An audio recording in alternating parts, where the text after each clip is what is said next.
Keir Starmer's latest move has just exploded into a full-blown political and legal headache. In what many are calling a desperate attempt to rewrite the Brexit story, the Prime Minister is now trying to shift blame for Britain's economic troubles and even the migrant crisis onto one man. But the numbers, the evidence, and his own past words are already coming back to haunt him. Stay tuned because this time Starmer's spin has officially collapsed. But first, hit the like button and subscribe to the channel for more. Keir Starmer is facing what can only be described as a legal and political nightmare. After his attempt to rewrite the Brexit story and pin Britain's economic struggles on Nigel Farage has backfired spectacularly in his latest spin operation, the Prime Minister has been preparing to blame upcoming tax rises not on his own government's decisions, but on Brexit itself and more specifically on Farage. But that narrative is already unraveling as the facts, the numbers, and even Britain's recent economic performance contradict his claim. Starmer's team are reportedly gearing up to accuse Farage of easy sloganeering during the 2016 referendum, pointing to new Treasury-linked forecasts suggesting Britain's economy would be £120 billion larger by 2035 if the UK had stayed in the EU. That claim revealed by The Times is now forming the backbone of Labour's renewed pro-EU messaging, an attempt to shift blame for sluggish growth and looming tax rises onto the decision to leave the bloc. But there's a problem. Those same forecasts arrive just as the Office for Budget Responsibility warns of a potential downgrade in productivity. Not because of Brexit, but because of fiscal policy, labour costs, and low investment confidence inside the UK itself. Starmer has even tried to link Brexit to the Channel migrant crisis, suggesting in interviews that so-called Farage boats are the result of Britain's departure from the EU.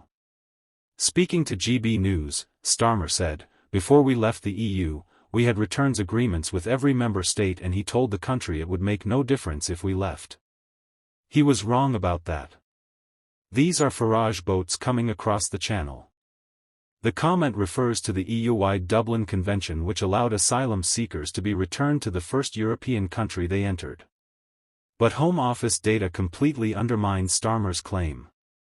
In Britain's final years under that agreement, the UK was actually a net recipient of asylum seekers. Between 2016 and 2017, 676 migrants were transferred from Britain, while 9 were transferred into Britain. In 2018, only 209 out of 5,500 requests for returns were completed, while 1,215 were accepted into the UK.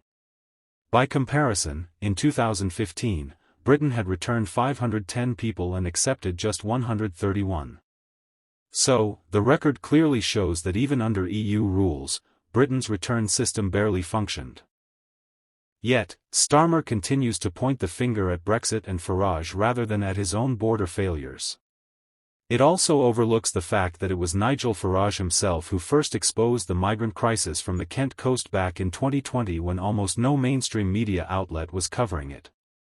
He warned even then that small boat crossings were spiraling out of control. Now with the UK economy under strain, Starmer is returning to the old Remain error argument that Brexit broke Britain. A new poll by pro-EU group Best for Britain claims 62% of voters think Brexit has been a failure. The top reason, the economy. But again, those numbers lack context. Because while Britain's growth has been sluggish, so too has Europe's. In the second quarter of 2025, Britain's GDP grew 0.3%, triple the Eurozone average of 0.1%. So for all the talk of Brexit damage, the data shows Britain actually outperforming much of the EU right now. Let's not forget either the Remain campaign in 2016, backed by Starmer, made a string of predictions that never came true. The Britain Stronger In campaign claimed households would be £4,300 a year worse off after Brexit, a figure the Treasury itself later admitted was speculative. And George Osborne, then Chancellor, warned of an emergency budget if Britain voted leave. A budget that never happened. Now, nearly a decade later, Starmer's government is once again reviving those same scare lines, and in doing so, reigniting fears that Labour is quietly steering the UK back towards Brussels. Even Boris Johnson labelled Starmer the of Brussels earlier this year, warning that his so-called EU reset turns Britain into a rule-taking alignment-bound vassal states. Behind all the spin lies a simple reality. Starmer's treasury faces a £41 billion deficit and a shrinking fiscal buffer. Chancellor Rachel Reeves has already been accused of choking growth last year by raising employers' national insurance, a move that drove away even longtime Labour donors like Sacha Lord. Now Starmer himself refuses to rule out income tax rises, repeating in August that the government will set out its budget in the autumn. So while the Prime Minister blames Brexit, Farage and Farage boats, the truth is that his own economic policies and Labour's relentless tax burden are driving Britain's slowdown.